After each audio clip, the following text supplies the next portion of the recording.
Hello everyone. Today we will discuss some important question of chapter 3rd.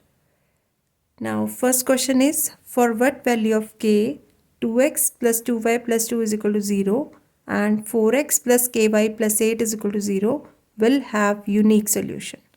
अब इस question में वो पूछ रहा है कि k की वैल्यू हमने फाइंड आउट करनी है। तो दो लीनियर इक्वेशन कौन सी दी है हमें, 2x plus 2y plus 2 is equal to 0 and second linear equation in two variable है 4x plus ky plus 8 is equal to 0। तो आपको गिवन दिया है कि इन दो जो इक्वेशंस हैं उनका यूनिक सोल्यूशन एग्जिस्ट करता है। सबसे पहले हम लिख लेंगे कि given system has unique solution. ठीक है, तो आपने a1 a2 b1 b2 c1 c2 की वैल्यू फाइंड आउट कर लेनी है। a1 की वैल्यू क्या है, coefficient of x, and a2 है दूसरी लीनियर इक्वेशन का कोफिशिएंट ऑफ x। ठीक है, b1 क्या है, y का कोफिशिएंट 2 और सेकेंड इक्वेशन में y का कोफिशिएंट क्या है, k। Now constant term first equation में है 2 and constant term that is c2 is equal to 8 in equation 2। तो हमें गिवन दिया हुआ है कि सिस्टम ऑफ इक्वेशन का यूनिक सोल्यूशन एग्जिस्ट करता है। तो हमने क्या करना है, हमने कंडीशन पढ़ी है कि जब यूनिक सोल्यूशन एग्जिस्ट करता है a1 upon a2 not is equal to b1 upon b2 होता है। यहाँ पे हमने वैल्यू पुट कर ली, a1 की 2 a2 की 4 not is equal to b1 की वैल्यू कितनी है 2 और b2 की वैल्यू है k। ओके, फिर हम क्या करेंगे, k को एक साइड पे रहने देंगे, 2 को हम नीचे ले गए तो 2 से 2 कैंसिल हो गए, देन 1 अपॉन के की वैल्यू 1 अपॉन के की value not is equal to 1 upon 4 आ गई। अगर 1 अपॉन 4 के नॉट इज इक्वल टू है तो k जो है उसका reciprocal not is equal to 4 हो जाएगा। तो हमें वैल्यू मिल गई, k की वैल्यू 4 नहीं होगी जब गिवन सिस्टम ऑफ इक्वेशन का यूनिक सोल्यूशन एग्जिस्ट करेगा। ये था आपका first sum. Now come to the second question, that is ABCD is a cyclic quadrilateral. Find the angles of cyclic quadrilaterals. अब आपको क्या गिवन दिया गया है, एक साइक्लिक क्वाड्रिलेटरल है जो सर्कल के अंदर एक क्वाड्रिलेटरल एग्जिस्ट करता है, उसे हम क्या कहते हैं, साइक्लिक क्वाड्रिलेटरल। यहाँ पे साइक्लिक क्वाड्रिलेटरल नेम दिया हुआ है ABCD, इसको हम नाम दे देंगे A B C and D। तो हमने इनके एंगल्स फाइंड आउट करने हैं। तो हमें गिवन जो a की वैल्यू दी है 4y प्लस 20 और b की वैल्यू दी है 3y माइनस 5 और c की वैल्यू है माइनस 4x एंड d की वैल्यू है माइनस 7x प्लस 5। हमने x और y की वैल्यू फाइंड आउट करके इन सभी एंगल में पुट कर देनी। तो हमने प्रीवियस क्लास में पढ़ा है, sum of opposite angle of cyclic quadrilateral क्या होता है, 180 डिग्री के इक्वल होता है। तो यहाँ पे ऑपोजिट एंगल एक तो A और C है और B और D है। पहले हम A और C को लेंगे। A एंगल है 4y plus 20 and B angle है C एंगल है माइनस 4x। इन दोनों का सम 180 के इक्वल है। 4y plus 20 minus 4x is equal to 180 degree. ठीक है, उसके बाद हम क्या करेंगे, यहाँ पे जो कांस्टेंट टर्म है एक साइड ले लेंगे और एक्स वाई वाली टर्म्स एक साइड पे ले लेंगे। यहाँ पे आ गया 4y माइनस 4x, 20 को हम दूसरी साइड ले गए, ये प्लस का था, इधर आके क्या आ गया माइनस का। यहाँ से हमने 4 को कॉमन निकाल लिया, अंदर आ गया y minus X is equal to 180 minus 20 160 होता है। तो यहाँ पे आ गया 160 degree, that is y minus x क्या आ जाएगा, 4 को हम नीचे ले जाएंगे। 4 को हम नीचे ले जाएंगे तो कटिंग की हमने, 4 1 सा 4 और 4 4 सा 16, that is 400, that is y की वैल्यू आ गई 40, सॉरी y माइनस एक्स की वैल्यू आ गई 40। तो यहाँ से हम x को दूसरी साइड ले जाएंगे तो y की वैल्यू हमारे पास आ जाएगी x प्लस 40।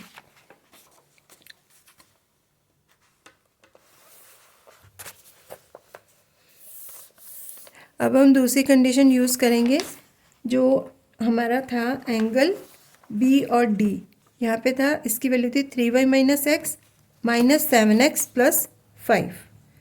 तो यहाँ पे हम लेंगे इन ऑपोजिट एंगल का सम जो है वो हम किसके इक्वल लेंगे, 180 डिग्री के इक्वल लेंगे। अब हम क्या करेंगे, 7x plus 3y constant term को हम ये कैंसिल हो जाएंगी, +5 -5 कैंसिल हो गया, तो हमारे पास क्या बचा, 7x plus 3y is equal to 180 degree. तो हमने ऊपर सॉल्व किया था कि y की वैल्यू x प्लस 40 थी, तो यहाँ पे हम y की वैल्यू x प्लस 40 पुट कर देंगे, -7x प्लस 3 इंटू वाई की वैल्यू है x प्लस 40 यहाँ पे पुट कर दी, is equal to 180 degree. Then -7x इसको मल्टीप्लाई कर दिया अंदर, 3 को मल्टीप्लाई करने पे क्या आ जाएगा, 3x, 3 इंटू 40 दैट इज़ 120 आ जाएगा, इज इक्वल टू 180 डिग्री। उसके बाद हम -7x plus 3x plus minus minus sign किसका आएगा, बिग वाले नंबर का, that is -4x is equal to 180 degree. Then 120 यहाँ पे कांस्टेंट था, इसको दूसरी तरफ ले गए तो ये पॉजिटिव था, इधर आके क्या हो जाएगा, नेगेटिव। -4x की वैल्यू आ जाएगी 180 minus 120 that is 60 degree. x की वैल्यू क्या आ जाएगी, 60, यहाँ पे -4 मल्टीप्लिकेशन में था, इधर आके डिवाइड हो जाएगा, तो यहाँ पे हम कटिंग कर लेंगे 60 डिवाइडेड बाय 4 दैट इज़ आपके पास आ जाएगा x is equal to -15 degree. अब x की वैल्यू -15 डिग्री आ गई है। अब हम क्या करेंगे, हमने इसको नाम दिया था इक्वेशन 2, यहाँ पे हम x की वैल्यू पुट कर देंगे, that is -7 into -15 plus 3y is equal to 180 degree. अब 15 7 जा होता है 105 minus minus plus 3y is equal to 180 degree. 3y is equal to 180 degree, ये इधर आके क्या हो जाएगी, पॉजिटिव की थी, इधर आके नेगेटिव की हो जाएगी, तो 3y की वैल्यू हमारे पास कितनी आ गई, 75 डिग्री। तो y की वैल्यू 75/3 दैट इज़ y की वैल्यू आ जाएगी हमारे पास 25 डिग्री। अब हमारे पास x और y की वैल्यूज़ आ गई हैं, तो हम क्या करेंगे, हमें पीछे एंगल्स दिए हुए थे ABCD, a था 4y प्लस 20, तो y की वैल्यू 25 आई, यहाँ पे हमने पुट कर दिया, 4 into 25 that is 100 degree plus 20 is equal to 120 degree. तो एंगल ए हमारे पास आ गया 120 डिग्री। ऐसे ही बी की वैल्यू हमें गिवन फिगर में दे रखी थी 3y माइनस 5 डिग्री, तो यहाँ पे हमने y की वैल्यू 25 डिग्री पुट कर दी, 3 into 25 degree minus 5 that is 75 degree minus 5 degree is equal to 70 degree. ठीक है, उसके बाद c की वैल्यू हमें दे रखी थी -4x, -4x की वैल्यू आई थी -15 डिग्री, तो 4 को हमने 15 से मल्टीप्लाई किया, minus minus plus 15 into 4 that is 60 degree. Then last हमारा एंगल था डी एंगल, उसकी वैल्यू है हमारे पास -7x प्लस 5। हम क्या करेंगे, -7x की वैल्यू हमें कितनी दी थी, -15 डिग्री, यहाँ पे पुट कर देंगे, माइनस माइनस प्लस 15 7 ज़ा 105 डिग्री प्लस 5, तो हमारे पास 110 डिग्री आ जाएगा। उसके बाद है नेक्स्ट सम हमारा सम नंबर 3, इसमें हमें क्या दिया है, if 29x plus 37y is equal to 103, दूसरी इक्वेशन दे रखी है 37x plus 29y is equal to 95। First equation को हमने नाम दे दिया नंबर 1, सेकेंड इक्वेशन को हमने नाम दे दिया नंबर 2। हमने क्या फाइंड आउट करना है, x plus y and x minus 5। तो हम सबसे पहले क्या करेंगे, इक्वेशन फर्स्ट को सेकंड में से हम क्या कर देंगे, सब्ट्रैक्ट कर देंगे, तो हम लिखेंगे subtract 1 minus 2 that is 29x plus 37y is equal to 103। Then हम सेकंड इक्वेशन लिख देंगे, तो हम यहाँ पे क्या करते हैं, इनके साइन चेंज कर देते हैं, 37 के साथ पॉजिटिव था तो वो नेगेटिव हो जाएगा, 29y के साथ पॉजिटिव था तो यहाँ भी नेगेटिव हो जाएगा, 95 पॉजिटिव था वो भी नेगेटिव हो जाएगा क्योंकि हमने सब्ट्रैक्ट किया है। अब 29 माइनस 37x, तो 37x बिग नंबर है, उसके साथ माइनस का साइन है, 29 को 37 को 29 में से सब्ट्रैक्ट किया तो हमारे पास क्या आ जाएगा, -8x प्लस 37y में से 29 माइनस किया तो हमारे पास आ गया 8y। उसके बाद 103 में से 95 सब्ट्रैक्ट करने पर हमारे पास आ जाएगा 8। यहाँ पे अपने साइन का ध्यान रखना है कि जो बिग नंबर है उसी का साइन हम यहाँ पे लेंगे, स्मॉल नंबर का साइन नहीं लेंगे, ठीक है। यहाँ पे बिग नंबर पॉजिटिव है तो ये पॉजिटिव आ गया। यहाँ पे बिग नंबर 37 नेगेटिव था तो हमने आंसर में माइनस लिया था। उसके बाद है -8 हम कॉमन निकालेंगे यहाँ से, तो माइनस कॉमन रह गया तो x यहाँ पे पॉजिटिव आ गया। यहाँ से पॉजिटिव हमने कॉमन लिया, नेगेटिव हमने कॉमन लिया तो यहाँ पे क्या रह जाएगा नेगेटिव और इक्वल टू 8। देन है x minus y is equal to 8। यहाँ पे -8 मल्टीप्लिकेशन में, इधर आके डिवीजन में हो जाएगा। 8 1 सा 8 तो हमारे पास आ गया यहाँ पे -1। तो हमारी थर्ड इक्वेशन हमने इसको नाम दे दिया x minus y is equal to -1। फिर हम क्या करेंगे, ऐड कर देंगे फर्स्ट और सेकेंड इक्वेशन को। फर्स्ट इक्वेशन लिखने के बाद और सेकेंड इक्वेशन लिखने के बाद हम एडिशन कर देंगे। 29x plus 37y is equal to क्या आ गया 66x। 37y प्लस 29y हमारे पास आ गया 66y। उसके बाद है 103 प्लस 95, इन दोनों को प्लस करने पर हमारे पास आ जाता है 198। तो यहाँ से 66 हम कॉमन निकाल देंगे तो क्या बचा यहाँ पे x plus y is equal to 198। अब 66 यहाँ पे मल्टीप्लिकेशन में है तो दूसरी साइड पे आके ये क्या हो जाएगा डिवीजन में आ जाएगा। तो हमारे पास आ गया x plus y is equal to 198 divided by 66। हमने 2 पे कट कर दिया इसको, 2 3 ज़ा 6, 2 3 ज़ा 6, 2 9 ज़ा 18, अगेन 2 9 ज़ा 18। तो उसके बाद हमने 33 1 ज़ा 33, 33 3 ज़ा 99, हमने इसको कटिंग कर दी तो हमारे पास वैल्यू आ गई x plus y is equal to 3। ये हमारी है फोर्थ इक्वेशन, हमने यहाँ पे नाम दे दिया इसको, ये फोर्थ इक्वेशन है। तो हमने पहले इक्वेशन निकाली थी x minus y is equal to -1। तो हमने यहाँ पे वो इक्वेशन लिखने के बाद देखा कि x प्लस वाई है, x माइनस वाई है, प्लस वाई और नेगेटिव वाई कैंसिल हो जाएंगे तो हमारे पास x प्लस एक्स कितना हो जाएगा 2x is equal to 3 minus 1 that is 2। तो x की वैल्यू आ जाएगी 2 डिवाइडेड बाई 2, 2 1 ज़ा 2, 2 1 ज़ा 2। अब x की वैल्यू हमारे पास आ गई 1, तो हम क्या करेंगे थर्ड इक्वेशन में पुट कर देंगे x की value 1। 1 minus y is equal to -1। Minus y की वैल्यू क्या आएगी -1, ये पॉजिटिव था इधर आके नेगेटिव का हो गया तो minus y is equal to -2 आ गया।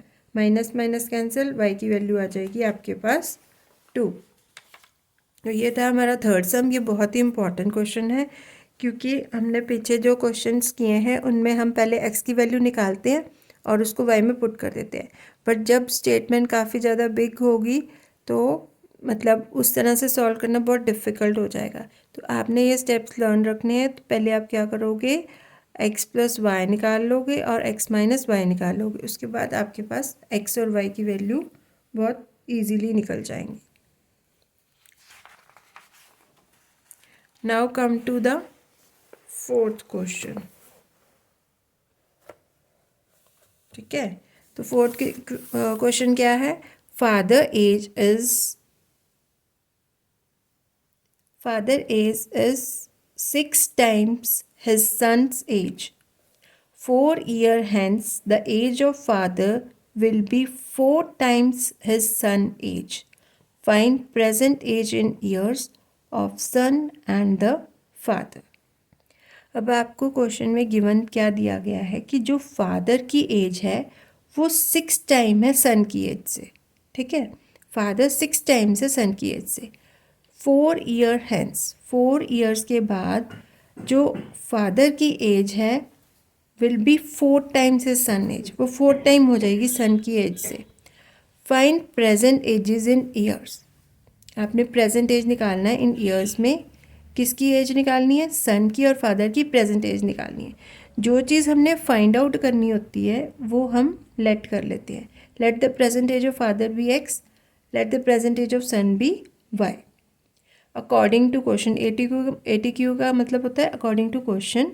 हमें पहले क्या गिवन दिया है, जो फादर की एज है वो सन की एज से 6 टाइम है, तो x हमने फादर की एज ली थी 6 टाइम है, 6 इंटू वाई, ये हमारी फर्स्ट इक्वेशन बन गई। फिर उसने कहा 4 ईयर हैंस, 4 साल बाद, आफ्टर 4 ईयर्स, तो आपने क्या करना है, x+4 कर दो और इधर से कर दो आप y+4 कि 4 साल बाद। 4 साल बाद क्या हुआ, 4 year hence age of father will be 4 time, जो एज ऑफ फादर है वो 4 टाइम्स हो गई, इसकी तो 4 टाइम हो गई। अब सन की एज को फादर की एज के साथ इक्वेट करना है तो हम इधर 4 से मल्टीप्लाई कर देंगे, ये तो 4 टाइम्स हो गया, तो इधर इक्वेट करने के लिए हमने सन की एज को 4 से मल्टीप्लाई कर दिया। तो हमारे पास क्या आ गया, x+4 is equal to 4y plus 4 into 4 that is 16। तो जो वेरिएबल्स है एक साइड पे लिख लो और जो कॉन्स्टेंट टर्म है उसको एक साइड पे लिख लो। तो यहाँ पे आ गया x-4y इज इक्वल टू 16, ये 4 इधर आके माइनस हो गया, x-4y इज इक्वल टू 12। तो x की वैल्यू आपके पास 6y गिवन है ऊपर फर्स्ट इक्वेशन में, तो हमने x की वैल्यू यहाँ पे पुट कर दी 6y। तो यहाँ आ गया 6y-4y is equal to 12, 6y-4y that is 2y is equal to 12, y is equal to 12, ये मल्टीप्लिकेशन में इधर आके डिवीजन में आ गया, 2 1 ज़ा 2, 2 6 ज़ा 12, तो y की वैल्यू क्या आ गई 6। तो y की वैल्यू 6 आ गई है, तो इसको हम क्या करेंगे, put y is equal to 6 in first में पुट कर देंगे। तो ये आ गया x is equal to 6 into y की वैल्यू 6 पुट करने पर 6 इंटू 6 36। तो फादर की प्रेजेंट एज हमारे पास कितनी आ गई, 36 ईयर्स। सन्स प्रेजेंट एज हमारे पास कितनी आ गई, वाई जो था 6 years. This is very important sum. Okay, thank you so much. If you like this video and share it to others, then this will be most advantageous to everyone. So thank you so much.